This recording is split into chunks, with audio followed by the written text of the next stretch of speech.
네, 안녕하세요. 오늘은 예수님의 탄생 비화에 대한 설교 말씀을 듣고 거기에 대한 간략한 요약과 그리고 느낀 점에 대해서 여러분들과 함께 나누도록 하겠습니다. 지난 시간에 예수님과 이 사대 성인의 차이점에 대해서 말씀을 드렸는데요. 거기에 설교 말씀에도 언급된 바 있듯이 예수님과 다른 종교의 창시자들의 차이점들이 여러 가지 있는데 그 중에 가장 중요한 것 중에 하나가 예수님은 전 생애에 걸친 모든 과정들이 이 성경에 예언이 되어 있었던 인물이었다라는 것입니다. 그러니까 예수님께서 계시기 전에 구약의 4천년간의 기간은 이 메시아이신 예수님께서 이 출생하실 것을 예언하는 기간이었고, 이것은 다른 말로 하면 하나님께서 이 메시아에 대한 정보들을 아주 구체적으로 인류에게 약속을 하신 기간이었다는 것입니다. 그리고 예수님의 탄생으로 그것이 비로소 이루어지게 되는 것이죠.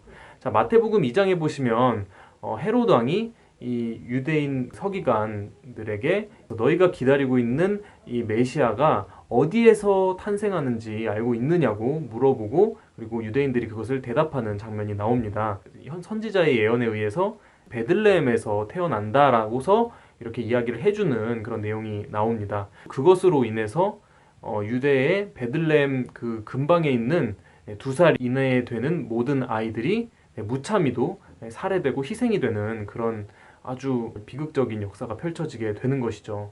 그런데 그것이 누가복음 2장에 보시면 그때 당시에 예수님을 잉태하고 있던 마리아와 요셉이 살고 있던 곳은 갈릴리 나사렛이라는 마을이었어요. 근데 거기에서 이제 베들레헴까지 어느 정도 거리 차이가 있었죠. 그런데도 불구하고 그 예언을 이루어야 되잖아요. 그러기 위해서 어떠한 배경이 있었고 어떠한 사건이 있느냐니까 로마 총독이었던 가이사 황제가 이스라엘의 모든 백성들을 호적 조사를, 호적 정리를 하게 시키는 거예요. 그래서 그것을 위해서 이스라엘 백성들은 자신의 고향으로 다시 돌아갈 수밖에 없었던 것이죠. 그리고 그 행렬 속에 마리아와 요셉이 있었던 것입니다. 그래서 비로소 이 베들레헴에 당도했을 때 예수님께서 태어났다는 것입니다. 그것을 통해서 예언이 성취가 이루어지는 거예요. 자, 이렇게까지 하시는 이유가 뭐냐고 보니까 하나님께서는 이 메시아에 대한 정보가 너무나도 중요하니까 이것을 이러한 우여곡절의 과정과 이러한 어떠한 희생을 치르더라도 이것을 꼭 지켜서 하나님께서 예언을 하고 계시는 메시아를 알아보라는 그 증표인 것입니다. 그리고 그 다른 말로 하면 하나님께서는 그렇게 해서라도 어떤 과정과 어떤 희생을 치르고 감수하더라도 약속을 지켜낸다는 것이고, 이것은 성경의 절대 신뢰성을 입증하기 위한 근거가 또 된다고 할 수가 있는 겁니다.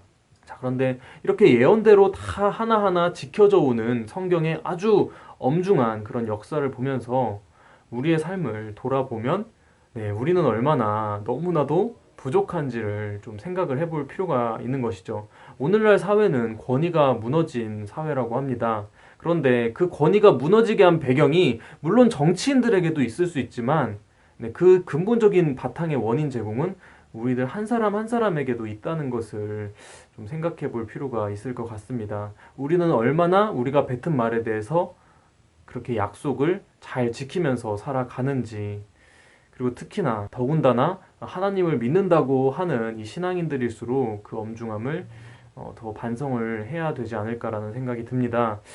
저의 모습만 좀 이렇게 돌아봐도 저는 그동안 너무나도 제가 했던 내뱉은 말들을 약속을 지키지 못하면서 살아왔던 그런 일들이 너무나도 많아서 부끄러웠거든요.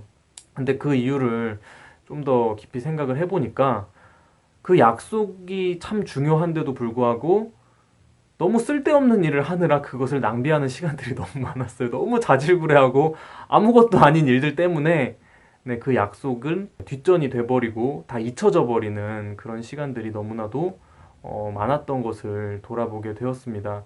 뭐 오늘 하루만 해도 정말 쓸데없는 거 하느라고 진짜 중요한 거를 놓칠 뻔하고 그런 시간들이 참 많았는데요. 근데 우리가 진짜 신앙인이라고 한다면 하나님의 입장이 되어서 생각을 해볼 필요도 있겠다는 생각이 듭니다. 이 하나님께서는 너무나도 우리에 비하면 너무 완벽하시고 냉철하시잖아요. 근데 만약에 그러한 하나님이 우리의 아버지가 아니라 진짜 우리의 직장 상사고 우리를 고용한 CEO의 입장이라면, 만약에 제가 하나님이라면 저 같은 놈 절대 고용 안 합니다. 그리고 고용했다고 하더라도 바로 잘려버립니다. 그러니까 저희들은 그냥 퇴사 사유가 너무나도 많은 거예요. 하지만 하나님께서는 사랑의 하나님이시고 우리의 아버지이기 때문에 품고 갈 수밖에 없다는 것이죠. 그러니까 우리의 모습을 보면 이게 굴곡을 이렇게 그냥 계속 탄다 그러잖아요. 진짜 하루하루 견뎌나가는 그 모습이 너무나도 요동을 많이 치고 정말 잠깐 좋았다가 또 막 다운되고 또 막 불평불만했다가 또 금세 또 좋아져가지고 또 헬렐레 거렸다가, 그러니까 그런 모습들이 너무나도 하나님께서 믿고 맡기시기에 철부지 같은 그런 바보 같은 모습들, 투성이라는 것이죠. 그래서 정말 하나님의 그런 약속을 지켜내시는 그런 모습을 우리도 조금은 닮아서 성숙해 갈 필요가 있겠다. 우리가 가진 것에 대한 책임을 잘 지키는 삶이 돼야 되겠다라는 생각이 들었습니다.